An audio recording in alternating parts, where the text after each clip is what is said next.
What's going on, you guys? It's your boy Nick Johnson, your favorite sports journalist, YouTuber. How you guys doing today? Hope everybody's doing really well. It's Wednesday, halfway through the weekday. Hopefully for Friday to come about and whatnot. So hope y'all doing good, and I'm here to give y'all another today's sports update, as we all know it. Let's start with the NBA playoffs. In last night's Game 3 of the Western Conference Finals, the Denver Nuggets were able to make this a series in their matchup against the Lakers, winning Game 3 last night, 114 to 106. The biggest biggest stat the Nuggets had was rebounding. They had a real big time rebounding mentality, put some clutch shooting down the stretch from Jamal Murray. That basically set the tone for the Nuggets from jump. And they had a big of a lead as by 16 points and a half before the Lakers were able to cut it down by 5 late in the fourth quarter. But then once again, smart play, of course, the clutch shooting from Jamal Murray pretty much stated the obvious. So the Nuggets win this one, 114 to 106, an 8-point win to cut the series deficit to within one. So the Lakers now lead the series 2 games to 1, with Game 4 set for tomorrow night at 6 p.m. So Jeremy Grant had 26 points and was a big factor against LeBron James. Like I said, Jamal Murray, once again, the biggest star, arguably one of the biggest stars in this year's playoffs, has emerged real nicely, leading the team with 28 points to go along with 12 assists and 8 rebounds. And like I said, a pair of clutch threes late in the fourth quarter to put the game out of reach. So that proves to you exactly how special this young guy is. And a real nice secondary star next to Nikola Jokic, who, by the way, scored 22 points, got 10 rebounds, and 5 assists. So the Joker and, let's say, Murray's nickname, Young Blue or Blue Blood, something like that. I don't know exactly, but Jokic and Murray really got it done. They stepped up. Matter of fact, stepping up big time was, like I said, Jeremy Grant with 26 points. Monte Morris had 14. So really, really huge performance from not only from Murray and Jokic, but also all the other guys to complement the rest of the roster, especially Grant and Morris, who stepped up big time. So yeah. And as for the Lakers in the loss, LeBron James had 30 points to go along with 10 rebounds, 11 assists, adding another playoff triple-double in his resume. I lost count exactly how many he had total, but, you know. Anthony Davis had 27 points, but he really just got killed in a rebounding game. He only mustered two rebounds throughout the entire game, and it was just... And rebounding was a really big issue for the Lakers throughout the whole night, especially if your best big man players aren't getting at to the ball as they should be. It's just basically going to kill you for the rest of the night. So that's what happened. And also finishing the team in scoring was Kentavious Caldwell-Pope with 12 points and Kyle Kuzma with 11 points. So, yeah, rebounding was a really, really big factor for the Lakers. Rather, for the Nuggets in this game in particular. So, yeah, it was just... Hold up.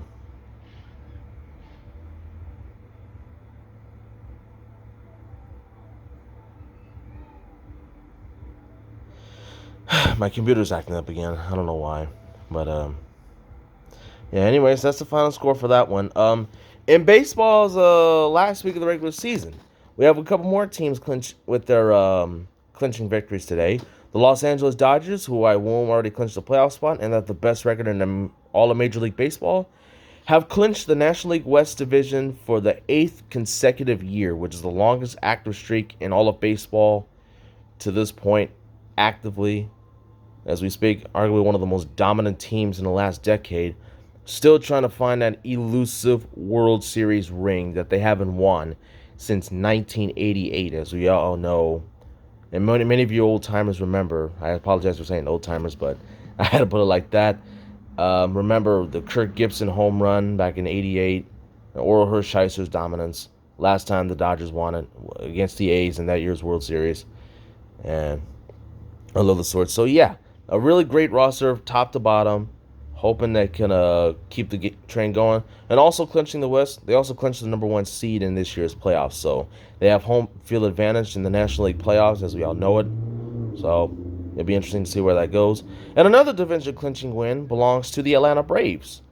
As for the, if I'm correct, the third year in a row, the Braves have clinched the National League East division and punched a ticket to the postseason. So, real big win for the Atlanta Braves, and along with league MVP candidate Freddie Freeman leading the charge, and Ozzie Albies and company. It's like a legit nice team in the National League East division to come about. Hopefully, they can erase the memories of last year's postseason loss in 5 games to the St. Louis Cardinals. But anything can happen in the postseason. And also another clincher. Yesterday, the Chicago Cubs, with their win last night, have punched themselves another ticket to the postseason. And hopefully, winning the next game or two, they can also clinch the National League Central Division.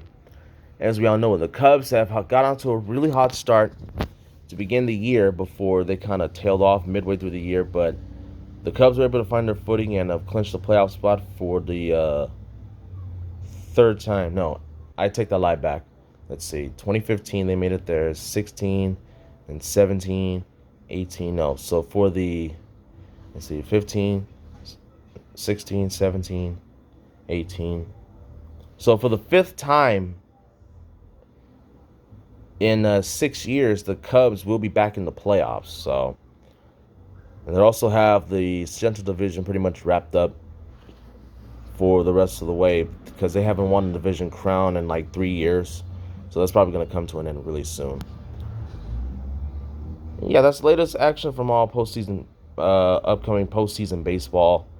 Who do you got as a legitimate World Series favorite? So, and who do you have making a World Series? Who do you think will be a dark horse contender? Who do you think have the best chance to win it all? Let me know in the comment section. In the NFL, there's 2 big news updates. We were greeted with tragedy as Hall of Fame running back Gale Sayers, legendary icon for the Chicago Bears in the 60s and 70s, had tragically passed away earlier today at the age of 77. He was enshrined in the Hall of Fame somewhere in the mid-70s at the age of 34 because he had to retire after 7 years due to lingering knee injuries. Had such a short but marvelous career. 5-time Pro Bowler, 4-time All-Pro member, and a 2-time rushing champion, and a 1969 Comeback Player of the Year. Gale Sayers, may you rest in peace. And of course, the city of Chicago and the Bears and the entire NFL community will always cherish for all the good things that you've done. Not only just outside your playing career, but everything off the field as well. So, Gale Sayers, may you rest in peace.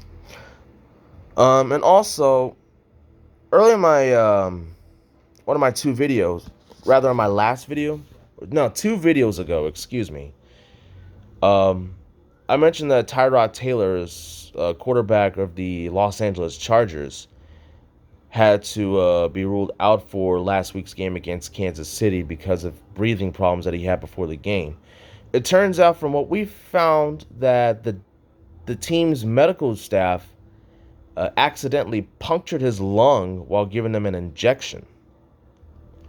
So that's what caused the breathing problem. So, and that, to me, is another red flag of how the team's staff, medical staff, can mishandle a player's health, because we kind of had the same situation a few years ago with Andrew Luck, and knowing how injury prone he was throughout his entire career. They misdiagnosed one of his injuries at one point, and you can say it for the fact that basically led him to his retirement at the age of 29, which is one of the biggest shockers in the NFL.